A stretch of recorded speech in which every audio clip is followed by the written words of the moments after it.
সুপ্রিয় দর্শক, বাংলা চলচ্চিত্রের একজন জনপ্রিয় খলনায়ক হলেন মিশা সওদাগর।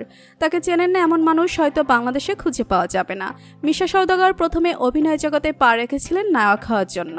ক্যারিয়ারের প্রথমে বেশ কয়েকটি সিনেমায় নায়কের ভূমিকায় অভিনয় করেছিলেন তিনি, কিন্তু পরবর্তীতে পরিচালকদের কথায় এবং নিজের অভিনয়ের সঙ্গে মিল রেখে খল চরিত্রে অভিনয় করতে শুরু করেন মিশা সওদাগর।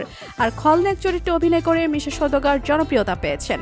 ক্যারিয়ারে মিশা সওদাগর প্রায় 900টিরও বেশি সিনেমায় অভিনয় করেছেন, যা রীতিমতো রেকর্ড করার মতো একটি ঘটনা। আর তিনি ইতিমধ্যেই এই রেকর্ডটি তৈরি করে ফেলেছেন। সওদাগরের ক্যারিয়ারের একটি বড় অর্জন। আপনারা সবাই মিশা সওদাগরকে কম বেশি চিনে থাকলেও আপনারা কি জানেন মিশা সওদাগরের স্ত্রী বাস্তবে কে, বর্তমানে কি করেন তিনি? শুনলে অবাক হয়ে যাবেন আপনিও। বিস্তারিত জানতে ভিডিওটি না টেনে শেষ পর্যন্ত দেখতে থাকুন। মিশা সওদাগর 1993 সালের 5 অক্টোবর বেশ চাঞ্চল্যকর অনুষ্ঠানের মাধ্যমে বিয়ে করেন জোবাইদা রব্বানী মিতাকে। সে সময় তিনি চলচ্চিত্র জগতে তেমনভাবে পা রাখেননি। তখন তিনি চলচ্চিত্র জগতে পা রেখেছিলেন। মিশা সওদাগরের স্ত্রী দেখতে বেশ সুন্দরী। একটি সাক্ষাৎকারে মিশা সওদাগরের স্ত্রী বলেন, আমি সবসময় মিশাকে দৌড়ের উপরে রাখি। এ কথাগুলো মিশা সওদাগরের স্ত্রী মিতা হাসতে হাসতে বলেছিলেন।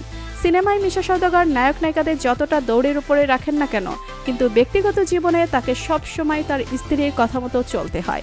স্ত্রীর কথার বাইরে একটুও নাকি যেতে পারেন না মিশা সওদাগর। সিনেমাগুলোতে তিনি যতটা আগের মতো গর্জন করেন না কেন, কিন্তু বাস্তবে তিনি নীরব থাকতে পছন্দ করেন। মিতা রব্বানী একটি অনুষ্ঠানে বলেছিলেন, মিশা সওদাগর সিনেমাগুলোতে যতটা রাগী চরিত্রে অভিনয় করতে দেখা যায়, কিন্তু বাস্তবে সে অনেকটাই শান্তশিষ্ট। কোনো কিছু নিয়ে আমাদের মধ্যে নাকি ঝামেলা হয় না। মিতা বই পড়তে অনেক পছন্দ করেন। মিতা রব্বানী বলেন, আমি প্রায় সময় বাংলা সিনেমা দেখি, তবে আমি বাংলা সিনেমার প্রতি তেমন একটা আসক্ত না। মিশা সওদাগর তাদের সাংসারিক জীবনকে বেশ ভালোভাবেই সামলিয়ে নিচ্ছেন। মিশা সওদাগর বেশ ভালোভাবে তাদের দাম্পত্য জীবন পার করছেন। তো বন্ধুরা, বাংলা চলচ্চিত্রের অন্যতম জনপ্রিয় খলনায়ক মিশা সওদাগরকে আপনার কেমন লাগে জানিয়ে দিন কমেন্ট করে।